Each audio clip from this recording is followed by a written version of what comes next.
everybody. Today we are going to discuss a poem written by John Dryden. This is a satirical poem written by Dryden during Neoclassical age. This poem is MACFLECKNOE, which was published in 1682. Mac means son of, Flecknoe, Richard Flecknoe. Actually, in this particular poem, the author has criticized many literary contemporary authors including Richard Flecknoe, Thomas Shadwell and others. Now the poetic piece we are interested in is in fact the characterization of Thomas Shadwell. So we will focus upon the extract where Thomas Shadwell has been criticized by John Dryden. MACFLECKNOE, full title is MACFLECKNOE or a satire upon the true blue Protestant poet Thomas Shadwell or T.S.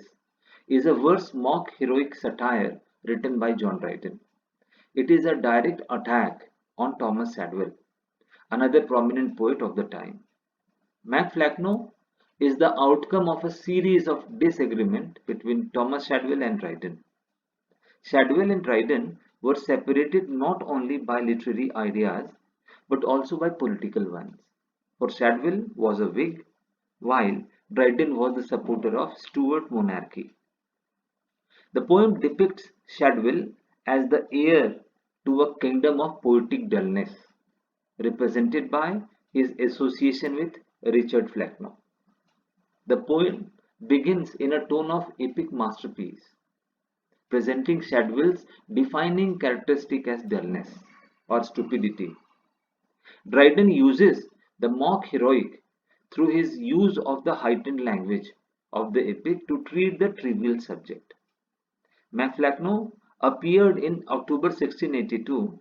It describes the king of nonsense, Richard Flecknoe, looking for a successor to his throne for settling on and finally settling on Thomas Shadwell.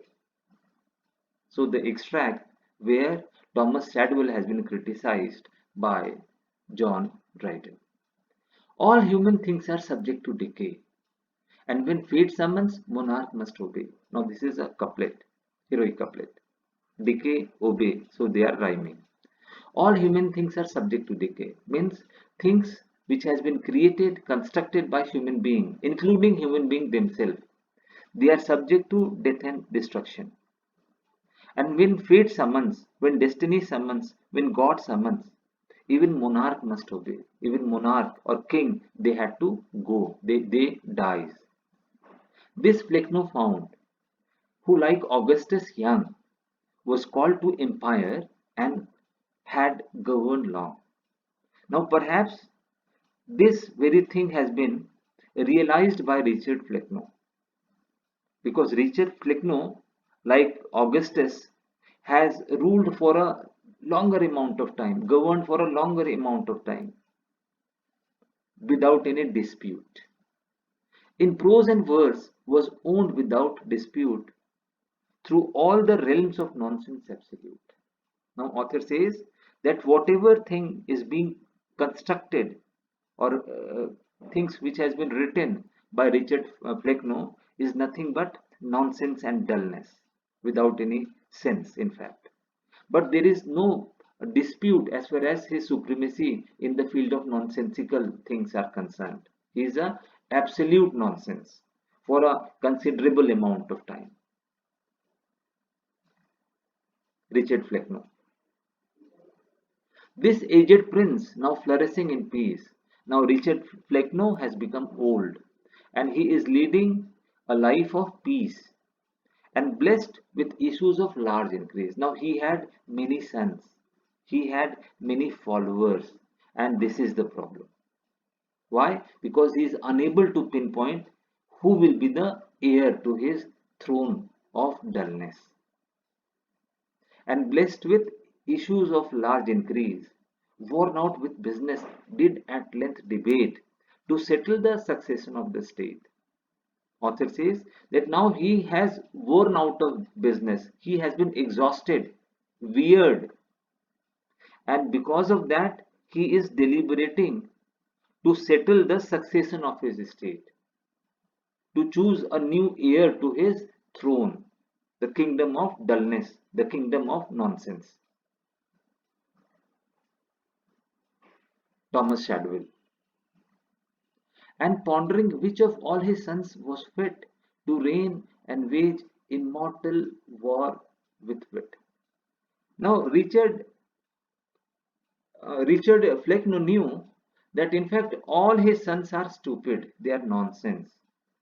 But he had to ascertain that who among his followers or who among his sons is in fact the most nonsensical one, most stupid one, most dull one, who will wage a immortal war against knowledge and wisdom.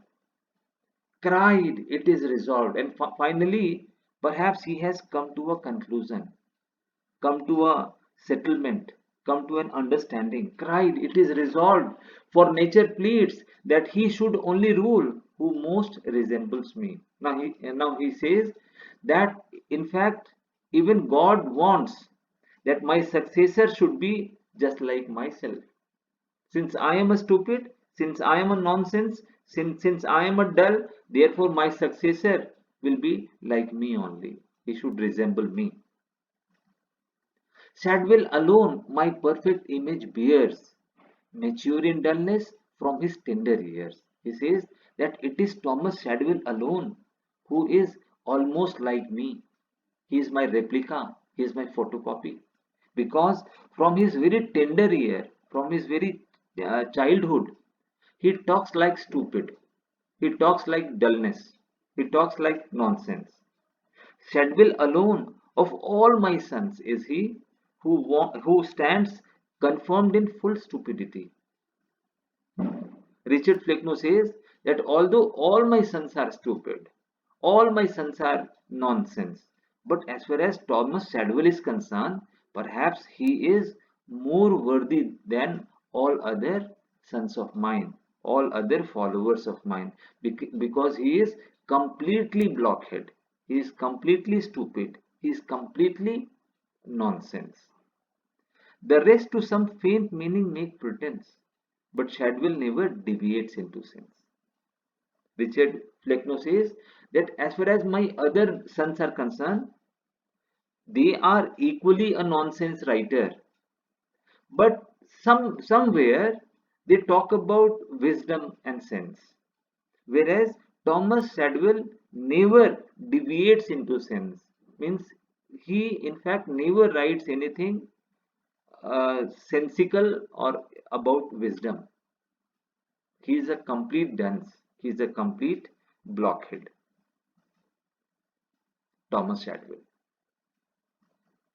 Some beams of wit on other souls may fall, strikes through and make a lucid interval.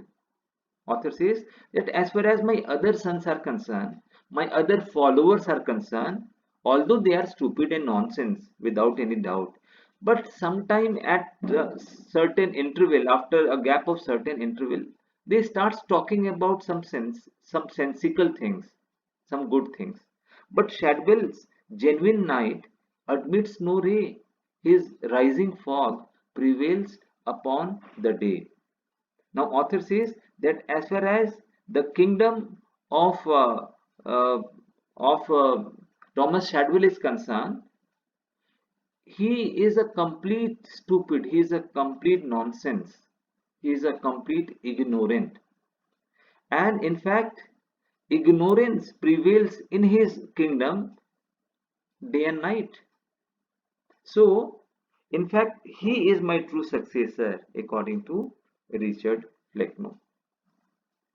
Besides, his goodly fabric fills the eye and seems designed for thoughtless majesty. Author says that as far as the body structure of Thomas Shadwell is concerned, he is quite fat and bulky. So he is very ugly looking. His body structure is very ugly designed, and therefore he is ugly from outside as well as nonsense from within, and therefore he is the most appropriate person to lead to further the kingdom of dullness. Thoughtless as monarch oaks that shade the plain and spread a solemn state supinely reign. Author says that Thomas Shadwell is a complete thoughtless person. He is just like a oak tree, because under the shadow of the oak tree only darkness and ignorance prevails. Heywood and Shirley were but types of thee, thou last great prophet of tautology. Author says that yes, as far as Heywood is concerned, he is stupid as well. Shirley is stupid as well, but perhaps they are smaller stupid. You are a stupid of great degree. So you are a great stupid. You are a great blockhead, great nonsense. Thou last great prophet of tautology. Now you are the great prophet, great writer of tautology. Tautology means a repetition of words without making a sense clear. Means as far as Shadwell is concerned, he keeps on writing and nobody can find any sense, any wisdom in his writing, in his literature.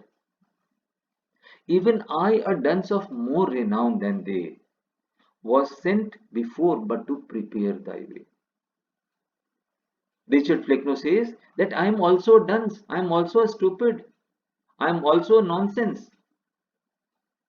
But as far as Thomas Shadwell is concerned, it appears as if that he is a worthy dunce, he is a worthy stupid, because he, in fact, he has outwitted me. He is in fact more stupid than even myself. It appears as if that God has sent me in order to prepare his way, the way of Thomas Shadwell. And coarsely clad in Norwich drugget came to teach the nations in thy great name. Author says that as far as the clothings of uh, Thomas Shadwell is concerned, it is very coarse, very ugly. And if anybody can look at him, he is very bulky, he is very fat, and he used to wear very bad clothes, very ugly clothes as well. Therefore, I am pretty sure that as far as Thomas Shadwell is concerned, he will further my kingdom, my realm of dullness, my realm of stupidity to a greater degree, to a greater height. So this is how Dryden has criticized Thomas Shadwell. Thomas Shadwell used to be a contemporary writer of Dryden, but perhaps Dryden was not happy with him, and therefore he has criticized in this poem MACFLECKNOE. Thank you for watching this video. Thank you very much.